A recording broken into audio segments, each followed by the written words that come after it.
ശരിയാവുക? അടിയായി.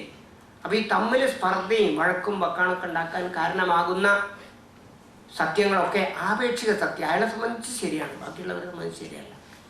ഇതൊക്കെ ഭൗതിക മണ്ഡലത്തിലുള്ളതാണ്. ഇത് കണ്ടാൽ മനസ്സിലാക്കണം അയാൾ ഭൗതിക മണ്ഡലത്തിൽ വർത്തിക്കുന്ന ഒരു വ്യക്തിയാണ്. ഭൗതിക മണ്ഡലം വിട്ട് ആ ബൗണ്ടറി ക്രോസ് ചെയ്ത് ആത്മീയ മണ്ഡലത്തിലേക്ക് കടന്നിട്ടില്ല എന്ന് ബോധിക്കാനുള്ള ഒന്നാമത്തതാണ്.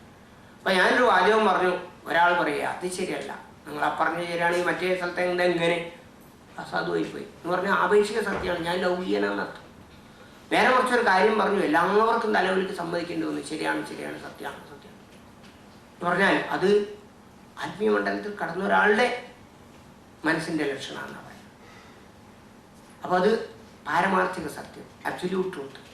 ഇപ്പം ഈ അബ്സല്യൂട്ട് ട്രൂത്തിൽ കടന്നിട്ടുള്ള ഒരാളുടെ വചനങ്ങളും ഈ ആപേക്ഷിക സത്യത്തിൽ മാത്രം നിലനിൽക്കുന്ന ആളുടെ വചനങ്ങളും തമ്മിൽ വ്യത്യാസത.